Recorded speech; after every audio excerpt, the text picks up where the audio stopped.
ये black and white thinking क्या होती है, चलिए जानते हैं।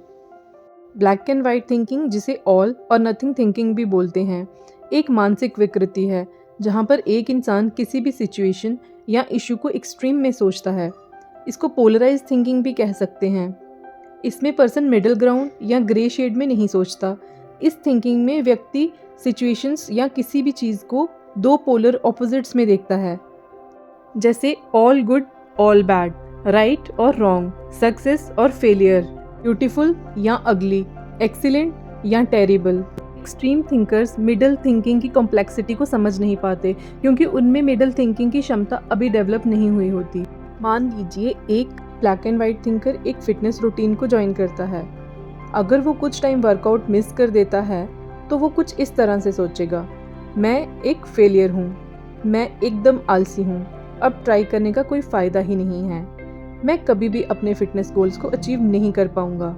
आइए देखते हैं कुछ और examples black and white thinking की for better understanding. Example number 1, मेरा पार्टनर मुझसे असहमत रहता है, इसका मतलब हमारा रिलेशनशिप फेल हो रहा है।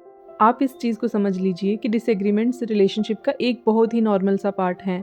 इसका ये मतलब नहीं है कि आपका रिलेशनशिप लड़खड़ाने लग पड़ा है। एक दूसरे से असहमत होना एक अपॉर्चुनिटी है रिलेशनशिप की ग्रोथ और आपस की अंडरस्टैंडिंग बढ़ाने के लिए। एग्जाम्पल सेकंड, अगर मैंने इस काम में परफेक्शन नहीं लाई तो मैं एक कंप्लीट फेलियर हूँ। समझने की कोशिश करें कि अक्सर परफेक्शन को लाना पॉसिबल नहीं होता। छोटी छोटी सक्सेस को सेलिब्रेट करें और चुनौतियों को फेलियर की तरह नहीं बल्कि अवसर की तरह लें। उनसे सीखें और खुद को बेहतर बनाएं। कुछ चीज़ों को अपने दिमाग में रखें ब्लैक एंड वाइट थिंकिंग को ओवरकम करने के लिए। अपनी सुचेतना को बढ़ाएं और ध्यान रखें कि कब आप एक्सट्रीम थिंकिंग करते हैं। Seek middle ground. Middle ground को पहचानने की कोशिश करें। अपने आप को डिफरेंट तरीके से सोचने के लिए ट्रेन करें। अपने अंदर एक फ्लेक्सिबल माइंडसेट को पनपने दीजिए।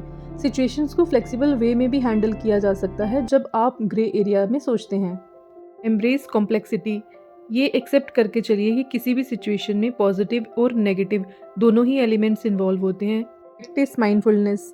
खुद को माइंडफुलनेस टेक्निक्स के साथ एंगेज करके आप अपने थॉट्स को ऑब्जर्व करें और उनको एकदम एक्सेप्ट ना करें। बेहतर और इवॉल्व थिंकिंग के लिए दोनों एक्सट्रीम्स को ध्यान में रखकर एक न्यूट्रल, मॉडरेट और इंटीग्रेटेड डिसीजन लें। अगर वीडियो पसंद आई हो तो लाइक एंड सब्सक्राइब ज़रूर करें।